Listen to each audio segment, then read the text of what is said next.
द्वितीय विश्व युद्ध की शुरुआत कोई एक अचानक हुई घटना नहीं थी, बल्कि ये एक बहुत ही जटिल और सिलसिलेवार डोमिनोज इफेक्ट था। एक के बाद एक गिरते हुए डोमिनोज जिन्होंने मिलकर मानव इतिहास के सबसे विनाशकारी संघर्ष को जन्म दिया। इस विश्लेषण में हम इस पूरी कहानी को 5 अहम हिस्सों में समझेंगे। असंतोष के बीच तानाशाह का उदय, तुष्टीकरण और विस्तार, ब्लिट्जक्रिग और आक्रमण, और अंत में यूरोप का पतन। हम देखेंगे कि कैसे 1919 में साइन किए गए महज एक कागज के टुकड़े ने 1940 तक आते आते पूरी दुनिया को युद्ध की आग में झोंक दिया। तो चलिए शुरू करते हैं हमारे पहले भाग से, असंतोष के बीच। कहानी प्रथम विश्व युद्ध के खत्म होने पर 1919 में शुरू होती है। समस्या ये थी कि उस वक्त जो तथाकथित समाधान निकाले गए, असल में उन्होंने ही अगली बड़ी तबाही के बीज बो दिए। फ्रांस और ब्रिटेन किसी भी कीमत पर अपने नुकसान की भरपाई चाहते थे, इसलिए उन्होंने वर्साई की संधि, जिसे ट्रीटी ऑफ वर्साई भी कहते हैं, लागू कर दी। और इसका अनुच्छेद 231, जिसे वॉर गिल्ट क्लॉज कहा गया, इसने प्रथम विश्व युद्ध के सारे नुकसान का पूरा दोष सिर्फ और सिर्फ जर्मनी के सिर मढ़ दिया, चाहे इसमें बाकी देशों की भी भूमिका क्यों न रही हो। अब जरा इस जुर्माने के पैमाने को देखिए, 33 बिलियन डॉलर। आज के समय के हिसाब से ये लगभग 270 बिलियन डॉलर बनता है। ये रकम इतनी अविश्वसनीय रूप से विशाल थी कि इसे पूरी तरह से चुकाने में जर्मनी को साल 2010 तक का समय लग गया। जी हाँ, 2010। और इस भारी भरकम फिरौती का तुरंत असर क्या हुआ? रातों रात जर्मनी की अर्थव्यवस्था पूरी तरह चरमरा गई। देश में भयंकर हाइपर इन्फ्लेशन यानी अति मुद्रास्फीति आ गई। इसे ऐसे समझिए, बर्लिन में जो ब्रेड का पैकेट 1922 में 160 मार्क का मिलता था, वो सिर्फ एक साल बाद 1923 में 200 बिलियन मार्क का हो गया। बेरोजगारी आसमान छूने लगी और लोग सचमुच सड़क पर आ गए। अब हम आते हैं दूसरे भाग पर, तानाशाह का उदय। ये देखना दिलचस्प है कि कैसे यही आर्थिक तबाही कट्टरपंथ के लिए एक एकदम सही जमीन बन गई।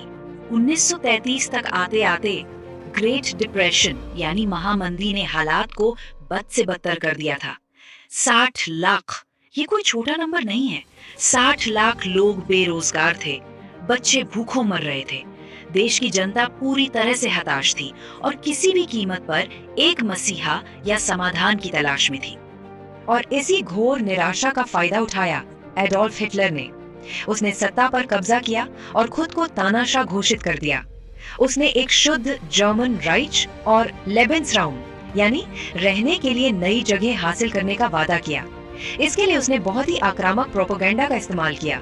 खास तौर पर जूडो बोल्शेविज्म जैसी साजिश की थियरी फैलाकर उसने जर्मनी की उस अंतरराष्ट्रीय बेइज्जती का सारा दोष यहूदियों और समाजवादियों पर डाल दिया। इसके बाद शुरू होता है तीसरा भाग, तुष्टीकरण और विस्तार। यहाँ कहानी 1930 के दशक के अंत में पहुँचती है, जब संधियों के खुले आम उल्लंघन को बहुत ही विनाशकारी नरमी के साथ नजरअंदाज किया गया। यहाँ सबसे अहम बात यह है कि आक्रामकता कितनी तेजी से बढ़ी। फरवरी 1938 में ऑस्ट्रिया में बिना खून खराबे वाली राजनीतिक घुसपैठ से शुरुआत हुई। इसके बाद सितंबर 1938 में म्यूनिख समझौता हुआ, जिसमें सुडेटनलैंड का हिस्सा लगभग थाली में सजाकर जर्मनी को दे दिया गया। और फिर इसी समझौते की धज्जियां उड़ाते हुए मार्च 1939 में पूरे चेकोस्लोवाकिया पर आक्रमण कर दिया गया। उस वक्त के ब्रिटिश प्रधानमंत्री नेविल चैम्बरलेन का ये उद्धरण उनकी सोच को साफ दर्शाता है। उन्होंने इस तुष्टीकरण या अपीजमेंट की नीति का समर्थन इसलिए किया ताकि किसी भी तरह से युद्ध को टाला जा सके।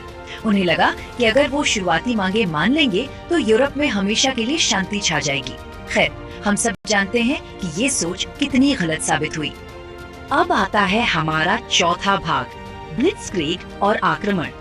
यहाँ से इतिहास की रफ्तार बहुत ही हिंसक तरीके से तेज हो जाती है। 1939 में एक बहुत ही हैरान करने वाली बात हुई। जर्मनी ने सोवियत संघ के साथ एक नॉन अग्रेशन पैक्ट यानी गैर आक्रामकता समझौते पर हस्ताक्षर किए।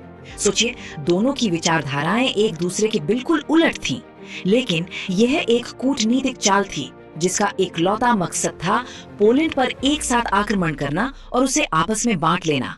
इसी समझौते के दम पर 1 सितंबर 1949 को 10 लाख जर्मन सैनिक पोलैंड पर टूट पड़े और आखिरकार मजबूर होकर ब्रिटेन और फ्रांस को युद्ध की घोषणा करनी ही पड़ी। अब सवाल ये है कि पोलैंड एक हफ्ते से भी कम समय में कैसे हार गया? इसका जवाब है ब्लिट्जक्रिग, जिसे लाइटनिंग वॉर भी कहते हैं। ये एकदम नई और विनाशकारी युद्ध रणनीति थी जो विरोधियों को कुचलने के लिए पूरी तरह से अत्यधिक गति और गुप्तता पर निर्भर थी। इस रणनीति के सामने पुरानी शैली की सेनाएं, जिनमें से कुछ तो अभी भी घोड़ों पर लड़ रही थीं, पूरी तरह से बेबस नजर आईं। इस रणनीति की भयानक दक्षता को समझना बहुत जरूरी है।